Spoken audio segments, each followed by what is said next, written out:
नमस्कार दोस्तों, आपका अपने YouTube चैनल भूमिपुत्रा में स्वागत है। आज हम आपके लिए तिल चौथ व संकष्टी चतुर्थी व्रत की कथा लेकर आए हैं। इस वर्ष सकट चौथ, जिसे तिल चौथ के नाम से भी जाना जाता है, 17 जनवरी को मनाई जाएगी। इस पावन दिन पर भगवान गणेश और चंद्रदेव की पूजा का विशेष महत्व है।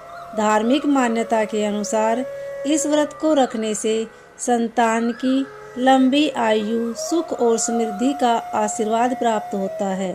इसे तिलकुट चौथ, माघ संकष्टी चतुर्थी व्रत के नाम से जाना जाता है। ऐसे में आइए जानते हैं संकष्टी चतुर्थी व्रत की कथा। सकट चौथ का व्रत भगवान गणेश को समर्पित है और इसे सच्चे मन से करने पर संतान सुख और कष्टों से मुक्ति का वरदान मिलता है। व्रत के साथ सकट चौथ की कथा सुनना अत्यंत आवश्यक माना गया है। कथा के अनुसार एक बार भगवान शिव ने कार्तिकेय और गणेश जी से पूछा कि कौन देवताओं के कष्ट दूर कर सकता है।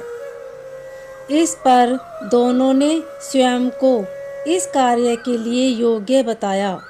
शिव जी ने कहा कि जो पहले पृथ्वी की परिक्रमा करके लौटेगा वही यह कार्य करेगा।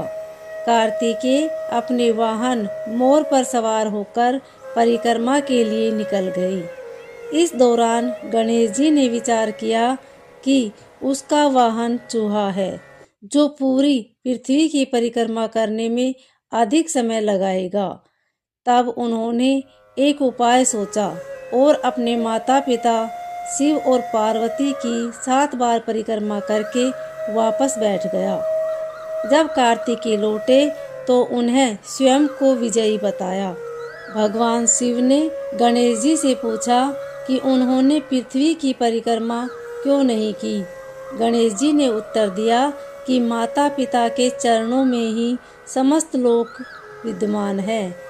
उनके उत्तर से शिवजी प्रसन्न हुए और उन्हें देवताओं के कष्टों का निवारण करने का आशीर्वाद दिया। साथ ही यह भी कहा कि जो व्यक्ति चतुर्थी के दिन श्रद्धा से उनकी पूजा करेगा और चंद्रमा को अर्घ्य देगा, उसके सभी कष्ट दूर हो जाएंगे। सकट चौथ व्रत का यह पर्व आस्था, संतान के कल्याण और भगवान गणेश की कृपा पाने का प्रतीक है। तिल चौथ पर सुने विनायक जी की कहानी। एक बार भगवान गणेश जी बाल रूप में चुटकी भर चावल और 1 चम्मच दूध लेकर पृथ्वी लोक पर भ्रमण करने के लिए निकले। वे सबसे ये कहते घूम रहे थे कि कोई इस चावल और दूध से खीर बना दे, लेकिन सबने उनकी बात को अनदेखा कर दिया। तभी एक निर्धन बुढ़िया उनके लिए खीर बनाने को तैयार हो गई। इस पर गणेश जी ने घर का सबसे बड़ा बर्तन चूल्हे पर चढ़ाने को कहा। बुढ़िया ने बाल लीला समझते हुए घर का सबसे बड़ा भगोना चूल्हे पर चढ़ा दिया। गणेश जी के दिए चावल और दूध भगोने में डालते ही भगोना भर गया।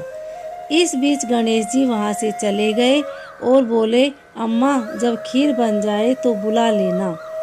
पीछे से बुढ़िया के बेटे की बहू ने 1 कटोरी खीर चुराकर खा ली और 1 कटोरी खीर छिपाकर अपने पास रख ली। अब जब खीर तैयार हो गई तो बुढ़िया माई ने आवाज़ लगाई, आजा रे गणेश, खीर खा ले। गणेश जी वहां पहुंचकर बोले कि मैंने तो खीर पहले ही खा ली।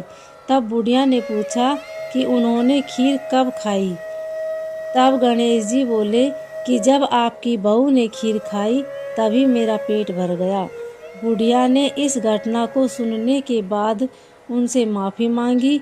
इसके बाद जब बुढ़िया ने बाकी बची खीर के बारे में पूछा तो गणेश जी ने उसे नगर में बांटने को कहा और जो बचे उसे अपने घर की जमीन में गड्ढा करके दबा दे।